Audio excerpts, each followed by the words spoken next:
నేర్చుకోవడం అవన్నీ పక్కన పెడితే మాట్లాడేటప్పుడు కూడా తెలుగును వదిలేస్తూ ఉంటారు. ఇది ఎంత దౌర్భాగ్యమైనటువంటి విషయం. ఎందుకు ఇలా చేయడం? నేనేమో కొంతమంది తిడుతూ ఉంటాను, కొంతమంది నా దగ్గరకు వచ్చినప్పుడు అంటూ ఉంటారు, కొంతమంది వచ్చినప్పుడు నా దగ్గరకు వచ్చినప్పుడు అంటారు, నేను వాళ్ళని తిడతాను, ఎందుకే ఇలా అనవసరంగా ఇలా మాట్లాడడం ఎందుకు, తెలుగులోనే చెప్పచ్చుగా ఆ పదాన్ని కూడా. నా దగ్గరకు వచ్చినప్పుడు మా ఫాదర్కి షష్ఠి పూర్తి వస్తుందండి, ఎందుకు ఫాదర్ అని ఎందుకు అనడం? అనుకో, సరే అనుకో, నీకు ఇంగ్లీష్ వచ్చని నా దగ్గర ప్రదర్శన చేయక్కర్లేదు, ఇవాళ అందుకే చాలామంది మాట్లాడతారు, అదే నీ ఒక్కడికే వచ్చాను కాదుగా, ఎందుకు మా ఫాదర్కి షష్ఠి పూర్తి వస్తోందండి అని అన్నాం. ఎందుకు ఇది, ఈ మాట ఎందుకు? మా నాన్నగారికి, మా తండ్రికి అంటే చదువులుగా ఎంత చాలా బాగుంటుంది, ఎంత వినడానికి ఎంత బాగుంటుంది. ఇట్లాంటి మాటలు, ఆ సంస్కారం అనేది లోపిస్తూ ఉండడం చాలా బాధాకరమైనటువంటి విషయం. ఎంతో బాధగా ఉంటుంది అలా చూసినప్పుడు, అలాంటి సందర్భాలని చూసినప్పుడు.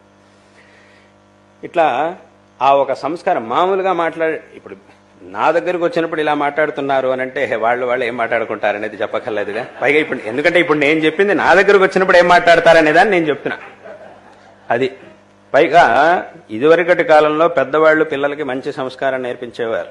ఇంట్లో ఎలా ఉండాలి, దేవుడి గదికి ఎలా ఉండాలి, దేవుడి దగ్గర ఎలా ఉండాలి, గురువుల దగ్గర ఎలా ఉండాలి, పెద్దవాళ్ళ దగ్గర ఎలా ఉండాలి, ఏదో గుడికి వెళ్ళినప్పుడు, క్షేత్రానికి వెళ్ళినప్పుడు అక్కడ ఎలా ఉండాలి, గురువు స్థానానికి వెళ్ళినప్పుడు ఎలా ఉండాలి, ఇవన్నీ నేర్పిస్తూ ఉండేవాళ్ళు. ఇప్పుడు అదంతా ఏమీ లేదు.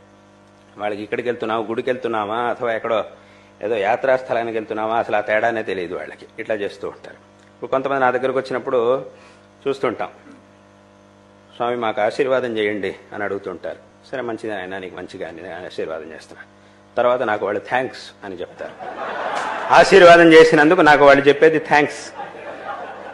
మా అబ్బాయి అండి, మా అబ్బాయికి ఏదైనా ప్రసాదం కాబట్టి మేము ప్రసాదం ఇచ్చిన తర్వాత పిల్లలకి చెప్తారు, థ్యాంక్స్ చెప్పు, గురుగారికి థ్యాంక్స్ చెప్పు అని చెప్తున్నారు. గురువు గారికి థ్యాంక్స్. అప్పుడు నేనేం చేశానంటే నా దగ్గర ఉండే వాళ్ళకి చెప్పా, ఓ పని చేయవయ్యా, ఈ పక్కన చెత్తకుండా నీరు పెట్టుంచు, ఎవరైనా నమస్కారం చెప్తే అది నేను తీసుకుంటాను, ఎవరైనా థ్యాంక్స్ చెప్తే దాంట్లో పడేయమని చెప్పండి అని నేను చెప్పా. మా వాళ్ళకి చెప్పా, నా పక్కన చెత్తకుండిని పెట్టించు, ఎవరైనా అలా చెప్పారనుకోండి, ఇలాంటి థ్యాంక్స్లు ఇట్లాంటివి చెప్పారనుకోండి, అక్కడ పడేయమని అక్కడ వేసి వెళ్ళు దాన్ని అని చెప్పచ్చు.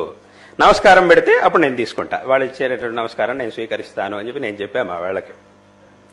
కాబట్టి అంటే ఏమిటి, గురువుల దగ్గరికి వెళ్ళినప్పుడు ఎలా ఉండాలి, పెద్దల దగ్గరికి వెళ్ళినప్పుడు ఎలా ఉండాలి, ఇంకెక్కడికైనా వెళ్ళినప్పుడు ఎలా ఉండాలి, వీటన్నిటికీ కూడా ఒక పద్ధతి ఉంది. ఈ సాహిత్యాన్ని అధ్యయనం చేయడం అనేది మన యొక్క వ్యక్తిత్వ వికాసానికి కూడా ఎంతో తోడ్పడుతుంది, ఎంతో